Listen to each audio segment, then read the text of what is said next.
उसी को रहनी कहते हैं। कबीर साहब ने एक जगह कहा है, कथनी कथे सो पुत्र हमारा, करनी करे सो नाती, रहनी रहे सो गुरु हमारा, हम रहनी के साथी। कितना सुंदर बात है कबीर साहब जी का। कबीर साहब कहते हैं जो रहनी में रहते हैं, मतलब जो साधना करते हैं, जिसका साधना सकुशल है, जैसे किसी का समाचार सकुशल रहता है तो दोनों तरफ से आनंद आता है बात करने में। माँ कहती है बेटी कैसा समाचार है, तो बेटी कहती है माँ जी तुम्हारे दया से मैं सकुशल हूं। माँ भी कहती है तुम्हारे पप्पा की दया से हम भी सकुशल है बेटी। तो दोनों का सकुशल में आनंद आता है। दोनों माँ बेटी हंस हंस के बात करती है, 1 घंटा तक बात कर लेती है, सकुशल का परिणाम है। उसी प्रकार जिसका रहनी साधना सकुशल है, अच्छा है, उसकी साधना का प्रभाव पड़ता है, नहीं तो प्रभाव नहीं पड़ेगा।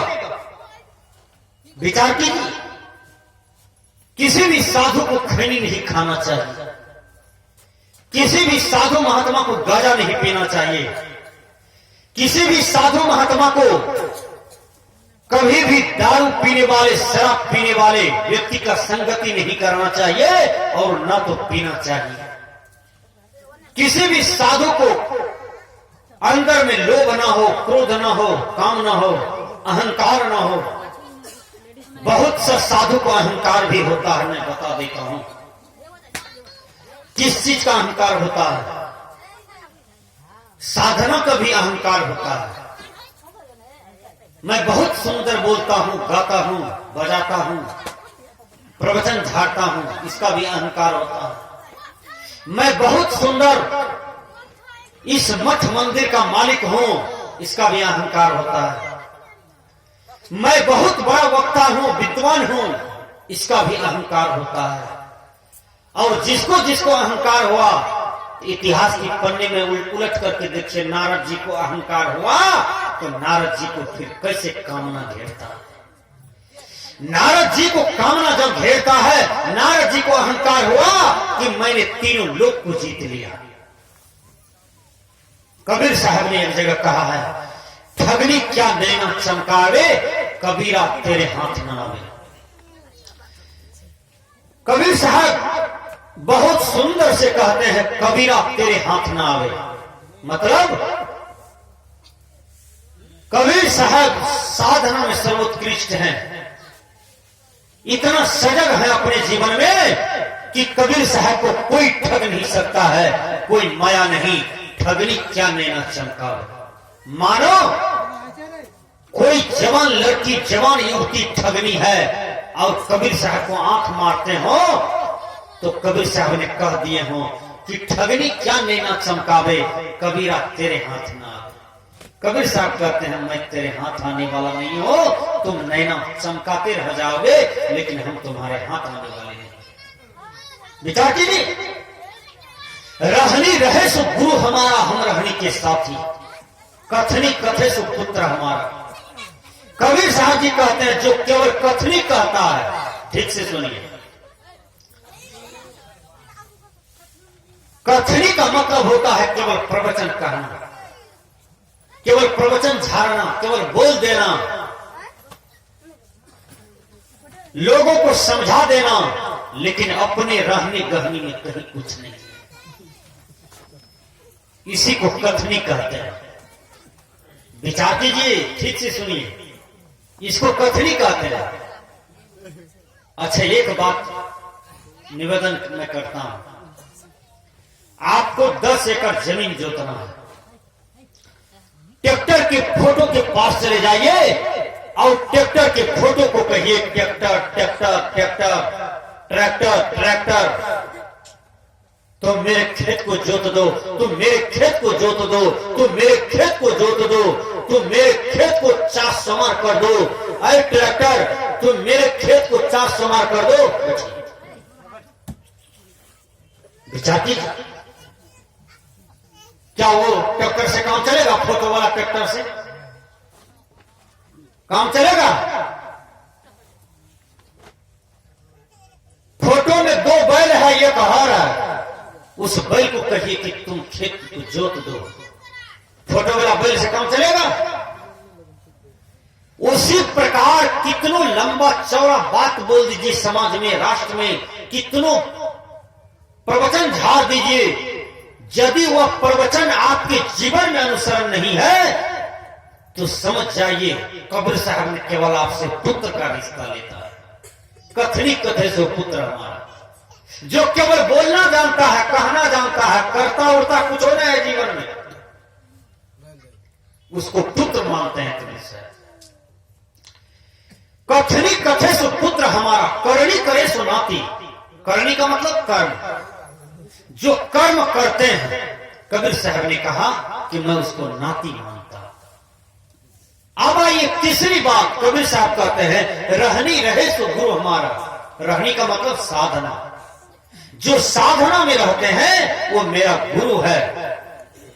रहनी रहे सो गुरु हमारा, हम रहनी के साथी, हम उन्हीं के साथ में हैं जो रहनी में रहता है, साधना में रहता है। जो साधना में रहते हैं उसका मन, इंद्रियां बिल्कुल शुद्ध रहता है।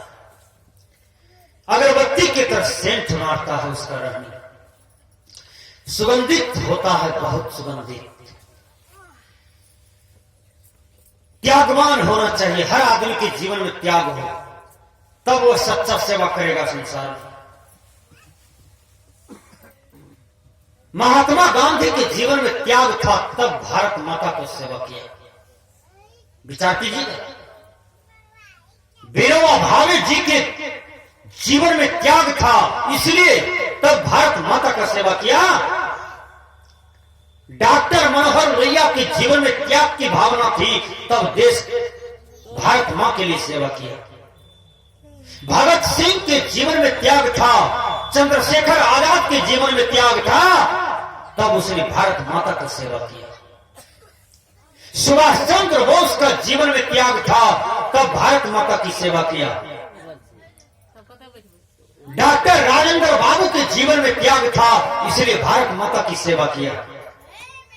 मदर टेरेसा, अरे माता लोग, आपके जीवन में भी बहुत बड़ा स्टेज है, आपके जीवन में भी महानता होनी चाहिए। वो महानता क्या है? मदर टेरेसा, मदर टेरेसा बच्चे को नाक पोंछ देते थे। ठीक से सुनिए, जो बच्चा का नाक गंदा था वो बच्चा का नाक पोंछ देते थे मदर टेरेसा। विचार कीजिए।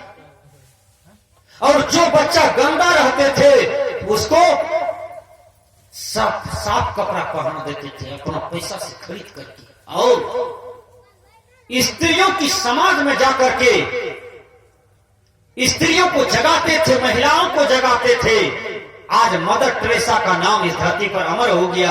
उसने मानवता की सेवा किया, इसलिए अमर हो गया। उसके जीवन में त्याग था। भगवान बुद्ध के जीवन में त्याग था, तभी तो भगवान बुद्ध महान हुए, तभी तो समुच्चा विश्व के कल्याण के लिए उसने कहा अहिंसा परमो धर्म। सदगुरु कबीर संत सम्राट कहलाए। कबीर साहब के जीवन में त्याग वैराग पक्का था, इसलिए कबीर साहब संत सम्राट कहलाते हैं। संत बहुत हुए लेकिन सम्राट नहीं हुए, सम्राट कबीर साहब हुए। सभी संतों के हेड, सभी संतों के मालिक, सभी संतों के विचार कबीर साहब के विचार में प्रवेश कर जाना। जैसे हाथी के पांव में सभी के पांव समा जाते हैं, उसी प्रकार सभी संतों के जीवन कबीर साहब के साधना में, कबीर साहब के बीजक में, कबीर साहब के विचारों में समा जाते हैं। इसलिए कबीर साहब कहते हैं साधु होना चाहिए पक्का हो के खेल, कच्चा सरसों पेड़ी के खली भयानक तेल। मैंने कहा ब्रह्मचर्य, ब्रह्मचर्य जीवन, संयम का जीवन बहुत सुंदर जीवन होता है। जो कुमार लड़का है उसको भी ब्रह्मचारी होना चाहिए, लड़कियों को ब्रह्मचारी होना चाहिए। ब्रह्मचारी ब्रह्मचारिणी का वेश नहीं होता है, वो फुलपंथ में भी पालन होता है। सेमी सलवार ब्लाउज में भी होता है, धोती कुर्ता में भी होता है, और साया साड़ी ब्लाउज में भी ब्रह्मचर्य का पालन कर सकते हैं। विचार कीजिए कैसे आपका आचरण कभी न गिरे। इसके लिए दो नियम है आपके जीवन में। क्या है? यदि आपके अंदर में किसी परपुरुषों का चिंतन होता है तो उस समय आप अपने पिताजी का ध्यान कीजिए, आंख बंद करके एकदम साक्षात अपने बाप के रूप को देखिए जिसने आपको पैदा किया। तुरंत आपकी कामना स्थिर हो जाती है। अपने भाई के रूप का चिंतन कीजिए, उस समय बैठ करके अपने भाई को ही देखिए, केवल मुख, आपकी कामना स्थिर पड़ जाती है। यदि किसी परनारी का चिंतन होता है, परयुक्ति का चिंतन होता है, बार बार स्वप्न में भी आता है, तो उस समय आप ध्यान में बैठिए, अपनी मां का ध्यान कीजिए, अपनी बहन बेटी का ध्यान कीजिए। आपके अंदर में जो काम विकार है वो धीरे धीरे स्थिर हो जाता है और आप काम वासना पर विजय प्राप्त कर लेते हैं। नारद जी को अहंकार हो गया कि मैंने काम को जीत लिया। अहंकार किसी का नहीं रहा। अहंकार जो जो किया, चाहे नेताजी किया, साधु जी किया, चाहे गृहस्थ किया, कि ब्रह्मचारी किया, कि सन्यासी किया, कि वानप्रस्थी किया, जो भी किया, जिसके जीवन में अहंकार आया उसी के जीवन में पतन भी आ गया। वो नीचे की तरफ चला जाता है। ऊंचा ऊंचा सब चले, नीचा चले न कोई। जो एक बार नीचा चले वो सबसे ऊपर हुए। नारद जी भ्रमण कर रहे थे। भ्रमण करते करते नारद जी माया नगरी जाते हैं। वहां एक राजा का बहुत बड़ा महल था, राज दरबार था।